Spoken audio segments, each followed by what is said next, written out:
Já, þess að 20 stiga tap á móti Haukum, hvernig svona metur þennan leik? Bara ógeðslega lélegt, bara frá byrjun. Skoðum 11 stig í fyrsta leikluta og við vorum bara inn í holu eftir það. Ég veit ekki hvernig ég á að meta, en þetta var bara ógeðslega lélegt og þetta var bara orkulaust frá A til Ö. Fannst þetta bara að fara frá okkur strax í fyrsta leikluta? Nei, ég sagði nú strákunni í hálfleika, mér þætti eiginlega ótrúlegt að þetta væri bara 9 stig, bjóst kannski við svona aðeins betra reaksjoni en mér finnst menn bara rosalega þreyttir í seinni hálfleik og hún á því, við höfum að spila kannski svolítið fáum mönnum og leggja mikið að hægna á Taylor og eins og staðan núna en það var svona orkuleysið og svona bara, hvað maður segja, baráttu, þú veist bara þetta gamla góða skilur sem að ég hef mest áhyggjur af. Er eitthvað jákvætt sem þú getur tekið út? Ég fekk sömu spurningu í öðru viðtali, ég sagði að Jónas hefur alltaf gefið mér fína myndir og hann gerði fínt þegar hann kom inn á í fjórða leikluta. En nei, það er rosalega, ég er kannski jákvætt hvað þetta er svo svart og hvít og sérstaklega sóknarlega hvað við þurfum að laga og við tökum það fyrir á morgun. Hvað er það sérstaklega sóknarlega sem þið þurfum að laga? Bara boltaflæðið ömurlegt og við svingum aldrei boltanum og við dettum í að reyna að leysa þetta.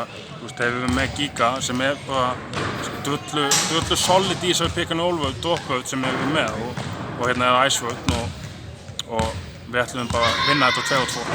Þið vinni í fyrstu umferð, tapa síðan. Hvað er í kortun? Getið þið snúið snúið?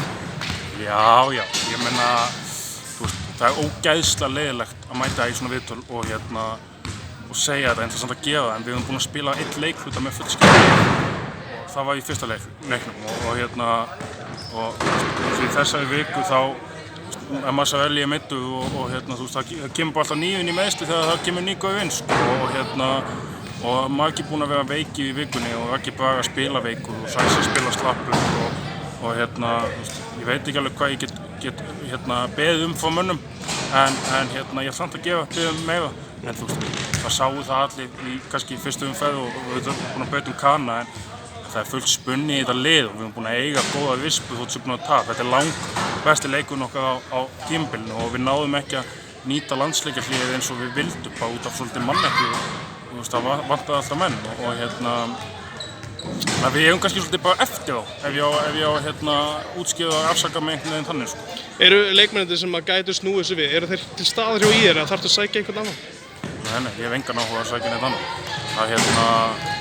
Við erum með ákveðið projekt í gangi, við vildum vera með fleiri sigra og við vildum gefa ungum strákum, ólíkt kannski engu liði í deildinni, þá vildum við gefa ungum strákum séns. Við gætum alveg farið á markaðinn og sótt 41 árs Spánverja sem spilaði einhvern tíma í efstu deild á Spáni og haft það sem 4. eða 5. útlendinginn okkar en mér finnst það bara fucking þótt og ég hef að biðja kannski, ég hef sagt þetta áður, ég hef að biðja kannski of mikið frá þessum ungu strákum út af þessum meiðslum en planið var alltaf að gefa þeim mola til að kjamsa og búa til einhvern kjarna við hugsa ekki eitt áfram í tíman en þetta voru ansið þreytt að við höfum að missa 2-3 leikmenn og hverjum einstaklega.